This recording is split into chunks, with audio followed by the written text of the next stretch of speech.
France Info. Un enfant qui travaille, eh bien, ce n'est plus un enfant, tout simplement, et c'est le cas de 150 millions d'entre eux à travers le monde, d'où cette journée internationale contre le travail des enfants. C'est aujourd'hui.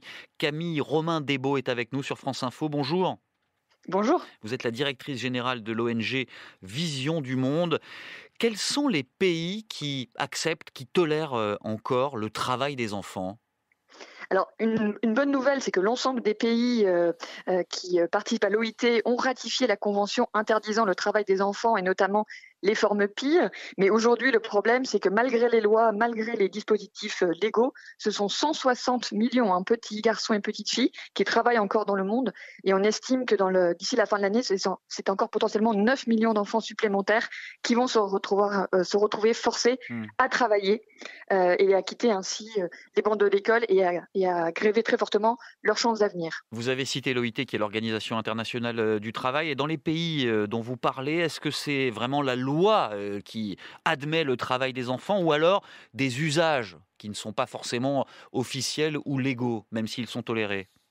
Alors, il y a un premier phénomène, effectivement, qui est l'usage, la reproduction dans les familles qui n'ont pas connu l'école, où les enfants vont poursuivre les travaux domestiques. Mais c'est surtout la pauvreté qui va forcer les familles à faire travailler les enfants pour nourrir les frères et sœurs, pour se nourrir eux-mêmes et tout simplement survivre. Donc, c'est vraiment la pauvreté qui est le principal facteur d'explication à ce phénomène qui est malheureusement croissant. Qui est croissant, donc c'est un phénomène, un problème qui n'est pas en recul à l'échelle mondiale.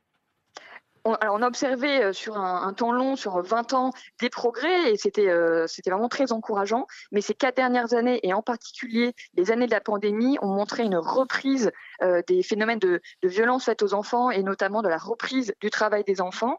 Et Vision du Monde appelle à une extrême vigilance, à une mobilisation des États pour atténuer les effets de la pandémie et mettre très rapidement des mesures en œuvre pour permettre aux enfants de sortir de ce cercle vicieux de la pauvreté quand on travaille tout petit. Comment est-ce que vous pouvez l'expliquer que la pandémie ait provoqué donc cette recrudescence du travail des enfants ? Est-ce que ça veut dire que justement la pauvreté, la misère a augmenté aussi ?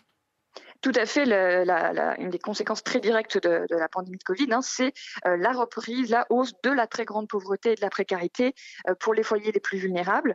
Donc, et le deuxième phénomène, c'est la déscolarisation. Donc, quand vous combinez pauvreté puis école fermée, les enfants se sont retrouvés à travailler et il faut aujourd'hui mettre en place des mesures pour rescolariser les enfants et leur permettre absolument d'aller à l'école plutôt que de se retrouver à travailler dans des situations parfois extrêmement difficiles. Pour ce qui est de la déscolarisation, on sait qu'à l'échelle de la planète, les petites filles en sont souvent davantage victimes que les garçons. Est-ce qu'elles sont aussi victimes du travail des enfants de la même façon ou pas ?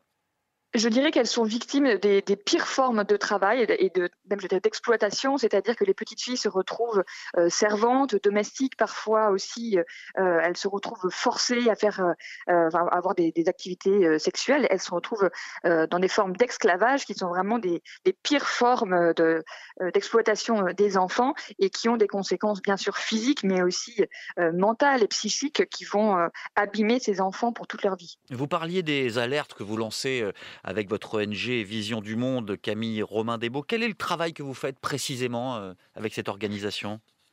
Alors, Vision du Monde met en place un travail de long terme pour favoriser donc la scolarisation des enfants dès le plus jeune âge.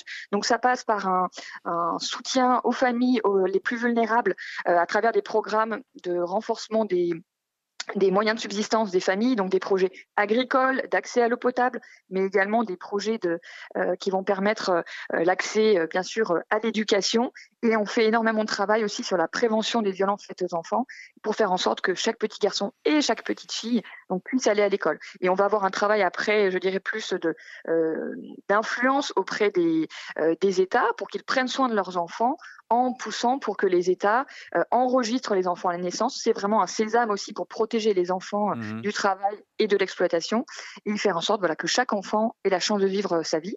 Vision du Monde intervient aussi dans les contextes de crise humanitaire. Donc, par exemple, au Liban, Vision du Monde met en place des programmes très concrets d'aide aux familles pour faire en sorte que les enfants puissent rester à l'école.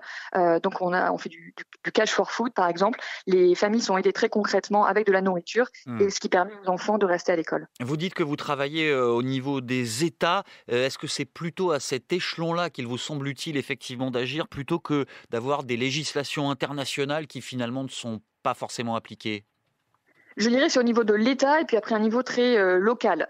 L'État est responsable de chacun de ses enfants, donc c'est quand même à l'État de mettre en place des systèmes de protection sociale de l'enfance, de protection des plus vulnérables. Donc Vision du Monde travaille bien à ce niveau-là.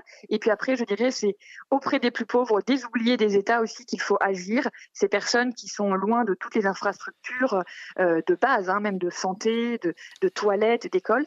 Et c'est la lutte contre la très grande pauvreté qui ramènera les enfants à l'école. Donc Vision du Monde travaille vraiment dans cette lutte contre les causes structurelles de la pauvreté. Merci beaucoup Camille Romain-Desbaux, directrice générale de cette ONG Vision du Monde, invitée de France Info ce matin pour cette journée internationale contre le travail des enfants.